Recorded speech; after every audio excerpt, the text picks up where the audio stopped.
Betty's still here, and she needs to get some work done. Let's get it.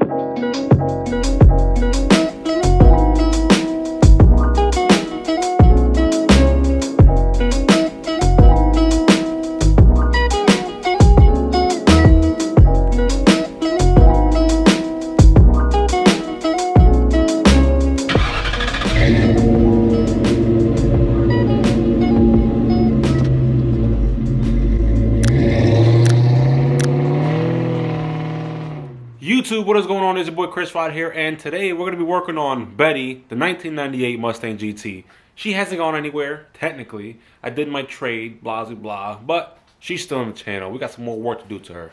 And here's what we got going on. But first off, let's just bring her in. I forgot the keys. Dang it.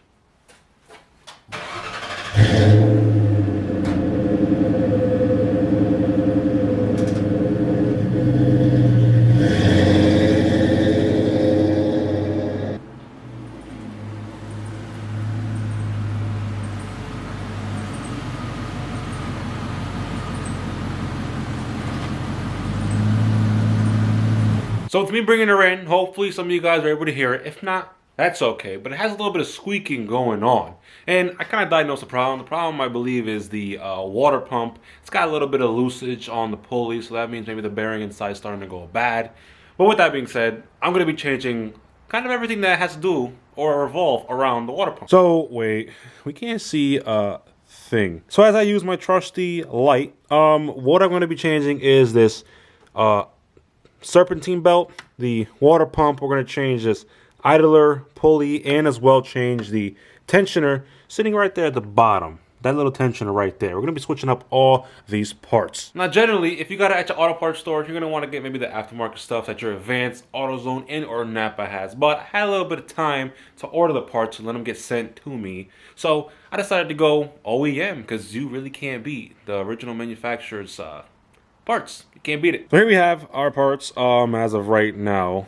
As far as the serpentine belt, that I'm actually going to get maybe like a Napa or the more expensive Advanced Auto Parts branding. But as far as the mechanical metal components, I wanted to get all OEM stuff. We got our tensioner in this box, our water pump, and our idler pulley. So, you know, here's all the little part numbers, as you can see. Maybe there. That says PW423. Sure. You'll figure it out as you go along. And here's as well the other part number. And if you really are looking for OEM parts at a very decent price, my personal opinion, not sponsored, not yet, hey, who knows. But I would really suggest rockauto.com. They have warehouses that they use throughout basically whatever state you're in or the entire country. And I literally got these parts within like 2 days, which was actually really awesome. I definitely recommend using Rock Auto if you want to get some OEM parts fast and easy. Real quickly, I just want to make a big shout out. Thank you to my cuz Fig Nasty. He made me this dope ass logo, and guess what, cuz I really appreciate you. You guys better be sure to go hit that sub button on his page. He has his own YouTube. Sub to Heavy Flex of Video Games, and you know, enjoy. Thanks again, cuz. Appreciate it much. Let's get back to the video. First thing that you're going to want to do before you work on your cooling system, before you even think of working on it, you're going to have to drain some of that coolant you got in there. Make sure the engine's cold, and trust me, I didn't leave this on too long when I started, so I'm going to actually loosen this cap, release some of this pressure, if it has any, which it probably does. If I can, hear that little bit hissing. Pressure's been released, and you want to drain the coolant from the radiator. Less coolant you have as far as the system goes, less of a mess you might turn to have in the future as you're working on this whole little project. Usually in the radiator, right in the bottom left corner, if I'm not mistaken, there's a little bleeding valve, plug, screw.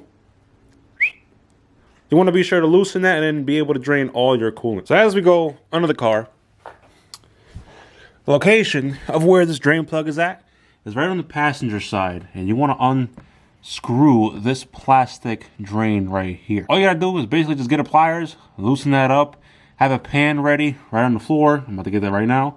But once you loosen it, you're gonna have you're gonna have coolant come out of this little, I guess, port right here. There's gonna be a chance it's a big mess, but it's gonna come out through there, flow in a nice, I guess, decent way, and you slap it on your bucket. So just to quickly show you, this is what that's gonna look like. You're gonna let it drain into a pan for a little bit and give that a few to do its thing. But once you're here, you can actually start disassembling some stuff on the motor. That's what we're gonna do right now. So first thing that I'm gonna need to tackle right here is gonna be this water pump pulley, if you may. So what I actually may have to do, sometimes you can use the tension of the belt to remove these bolts because it shouldn't be that tight. But generally, that's not the case. So what I'm gonna be doing is either taking the bolts out first and or going to the tensioner, bringing down the tension, and then from there I'll start to take apart all of these pieces as the pulley, tensioner, and then this idler pulley up top. Let's see if I can grab this bolt nicely and just yank these out with just tension.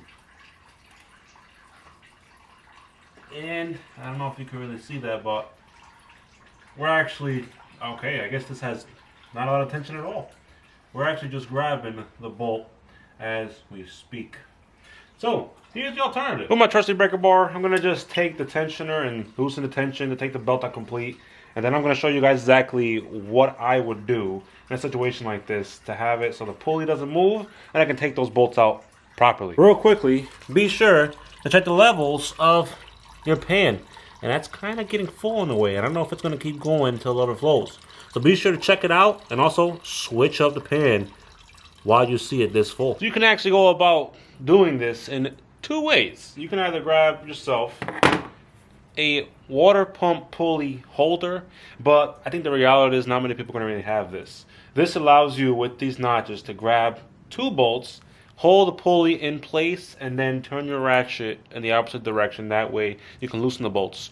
Or you can go with an old school method that requires a simple pry bar. And what the pry bar is going to do is relatively the same thing, but you're going to angle it in such a way to where it can hold in between a bolt and the pulley and allow it from not moving anywhere. So I kind of already have the ratchet set up. I'm just going to shove the pulley in and take all these bolts out. That bolt's out. And to prove it to you, and here we have our first bolt to our water pump pulley. Swapped over to the GoPro because camera died, so we got a little POV action. And I'm still just taking care of these bolts that are on the water pump pulley. And let's grab, let's see, this. When you kind of do this, you want to get in between two of the bolts. That way the whole unit doesn't actually move. She's usually stuck sometimes. But a little bit of leverage, we should be able to pry her right out. And there she is. There's our water pump pulley. And don't forget, you're going to have to save her for this part right here. You're still going to need it unless you already bought yourself a new actual pulley. Next thing we're going to want to get is, we'll just tackle this little idler pulley right here just to take it out. Make sure that it gets nice, soft, and easy. So we're going to do that right now. So I'm actually going to have to address my coil pack because that whole bracket and as far as the pack goes, it's actually in my way to get to that tensioner. Let's take care of that right now. Scoot this out of the way. I mean, push it back really like that. Now we got to tackle the 3 bolts that hold this bracket in place. Then we can get to our tensioner. These tensioner bolts are going to actually be, I believe, 15 mil. Let's actually double check that right now before I look like an idiot. And that's a 15, 15, and 15 down here. It's 3 bolts that hold this whole thing together. Once those are out, you can pull it right out. And here's our tensioner out. Well, that's the final thing that I'm going to tackle is the water pump. I'm going to be really honest. I could have probably took those holes out and made my life a little bit easier. Only reason I didn't, I just don't want to mess. So it's also just to show that it can be done without having to take your radiator hose out, at least your upper radiator hose. For the water pump, we should only have, I believe, 4 bolts. And I believe those bolts are going to be 1, 2, 3, and then right on the other side, 4. I'm going to grasp these right here, get some better leverage, and these shouldn't be tight, which is perfect. None of these bolts should be tight because the amount of torque that you got to put on these to bring them back in is not a lot. I believe it's around 15 to 20 foot-pounds. That's if you want to do the actual schematic. So that's grabbing the bolt.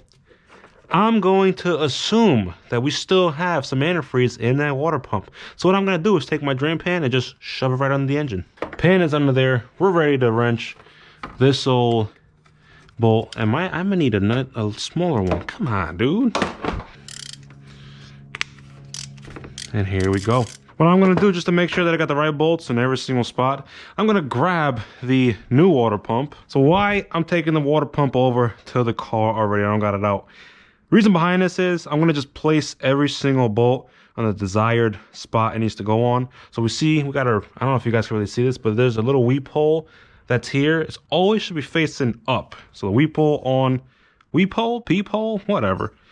Here's a little weep hole. That's what usually tells us that a water pump's going bad, or really bad at least. But let's say I'm doing it early. Whatever. So now, this is our regular placement, which is the bottom bolt here, top bolt, side bolt, and other side bolt. So I'm just going to place every single one on where it needs to be on here so I don't forget. See if we can wiggle this, which usually that is never the case. So we need a little persuasion, and I think I have the right tool. 2 hours later. So after a lot of persuasion with my 8-ounce hammer, we got the water pump out, and that's what we look like in there. And she also fell to the bottom, so let's pull that out. A little wiggling, and here she is, our old water pump. A little bit corroded. She did its job though, and I don't know if you can see in here, there's an O-ring, and that O-ring is literally melted. So that's what's causing this thing to come out real not smooth. It was a pain in my rear end just to try and get it out. Something you're gonna want to do when you're working on a water pump, you're gonna want to clean out all the crud that's in here. And what crud I mean is all that leftover, I guess, rubber from the O-ring. You want to clean this out as nice as you can so that when you put the new water pump in, all she has to do is just slide right in. To clean this out to the best of my ability, I'm just going to wipe out the excess antifreeze that's still in there. But I'm going to actually also be using a scuff pad. It's not as abrasive as using like sandpaper or something. It's going to get the rubber out as smooth as you can get it. And then we're going to hope that the new water pump could just seal right in nice and easy. Sometimes brake clean comes a long way. That is nice and clean. Just give it one more wipe. Get any excess dirt that you might have grabbed. And just wipe her away. We got our old parts on the left side, new parts on the right. Clearly you can tell. I'm hoping. If not, get your eyes checked. But now, we got everything here. And this water pump was definitely shot. It actually had bearing noise. So, good things to check when you take the old stuff out. So I flipped the water pump over and I spun it by hand. And you can actually hear the dryness of the bearings on that water pump. So my diagnostic was right. Water pump's bad. So we're just going to change everything here. And these are all just supporting things when it comes to the tensioner and then the idler pulley for the new water pump. So out with the old. Let's get this new in the car. Something to mention on the new water pump. You're going to see right here, we got this beautiful, nice O-ring. Now, there's two things, right? Wait, that's 3 fingers. There's two. Count 'em, 2. Two things that you can actually use to lubricate this O-ring. Now, I don't know where my antifreeze is at, so I won't be able to use my antifreeze. But usually, you take a little bit of antifreeze on your fingers and basically try and coat the entire O-ring all the way around. Substitute for that is going to be some good old silicone paste. Otherwise, this is actually known to be basically dielectric grease. It's just a nice silicone lubricant that you can put on any kind of O-ring of any way, shape, or form. And I'm going to be using this since I don't have, or I just don't know where my antifreeze is at. So all you do is simply try and coat just the entire O-ring. Just a nice light coat. There's no need to go above and beyond. A simple light coat is going to do this O-ring some justice. And it's going to mate with the surface of the engine really nicely. Let's get it all around. Is this a mess? Absolutely. Lubricated. Now she's ready to go in to the engine. And now we're ready to install this and now have our O-ring pinch within the aluminum of the block of the engine. And we should be able to just squeeze her in like so. She's gonna be a pain, aren't you? And she's in. Just like that. You'll feel like a little, I guess, clicking in the sense of her just snapping right on. Now we're ready to add some bolts and just do everything, which is basically the reverse of the removal. Just so I don't actually bore you with me installing everything, I'm going to speed this up a little bit, do everything I can, and show you guys a little hyperspeed by thing. Yeah, you're going to see this in fast forward. I just want to let you guys know that every single bolt, as far as the water pump, tensioner, and the idler pulley go, they all get torqued to around 15 to 20 foot-pounds. But that's really for the fanatics if you really want the actual torquage for every single bolt on here. 15 to 20 pounds, shouldn't be really that much tighter. If you do, you might snap it. But, hey, look it up on the manual. Hey, you might find something. Or even check the forums. You'll find the right stuff.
Not forget that you got your old water pump pulley to still use.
Back here under the car, and we just got to make sure that our little bleeder is tightened fully, and this you do not need a really good amount of torque, just enough.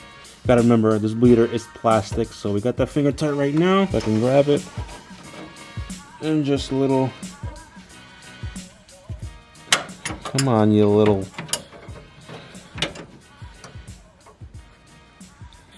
tighten right about there. That's just enough.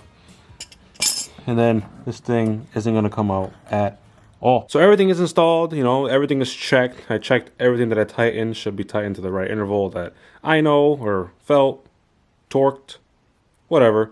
We got the bleeder that's nice and tight, or tight enough to where it's not going to leak. I ended up using the old belt because I kind of realized that the old belt didn't have any kind of cracks or any tears. Everything looks fine with the belt. So I'm going to keep that for right now. The last thing I got to do, shove some coolant and turn the key. It should be all good. This is one of the best things I ever gotten to bleed the system. It's a no-spill funnel. You can get it at your local auto parts store. Yo, best thing that I would recommend. And here's how we're going to use it. So all you do, this little unit has like adapters basically for particular radiators and or reservoirs. Comes with a little piece. You tighten it, take the funnel, put on top, shove your coolant in. So right now, it's just filled up with antifreeze. Took about 2.5 gallons, and I'm gonna have the level of the coolant staying right about here because usually there's bound to be air pockets in it right now after draining it completely.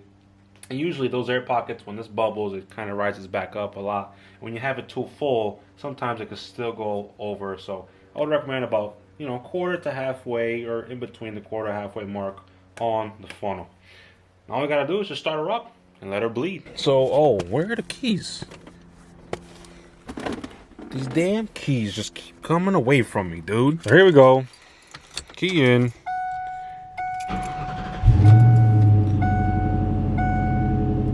So far, not hearing any kind of noise. Oh, she's squeaking a little bit. Why? Why are you squeaking? Might have to change that belt. Or she went away. Hold on. She went away so far. Now what I want to do is crank this heat up, defrost, so it's cranked, defrost, heat max. Now I'm gonna let all the air pockets come right out, and then this thing will be ready to do what it has to do. And she's already bubbling, if you guys can see. Right. She's bubbling right there, just a little bit, man, just a little bit. Looking good so far. Water pump sealed. Pulleys, they're in. I mean, we're looking good. We are looking great. Real quickly, she's bubbling. Oh, that's light. She's bubbling a bit. Still some air that gotta get out of there, so that is a good sign. That's definitely what you want to see, is that air coming right out the top, nowhere else. So check the bottom for some leaks. No leaks coming out of there. Nothing in the bottom. My opinion, we got ourselves a job well done. So now you're pretty much just playing the weight game, and you want to see that bubbles keep coming out of that funnel, and then you also want to go around inside the car while you got full defrost on and just check if you got heat. It's gonna take, you know, a couple of minutes, maybe, you know, 10-20 minutes maybe to take the fully do what it has to do. So now that we checked everything looks to be really good. Everything's in, no leaks, and if I say myself, that's a job well done. All you gotta do right now is just have a little weight game, and it'll take some time, don't worry, but you're gonna get what you're looking for, which is heat in the car, no more leaks, no more squeaks. It's always a good thing. If you guys enjoyed this video and you found it helpful in any kind of way and you found it enjoyable, don't forget to leave a like. And for your boy, you want to see more videos of me, smash that subscribe button, and as well as ring that notification bell. Till it is, my your boy Chris Rod. I'll see all you lovely people in the next one. Peace.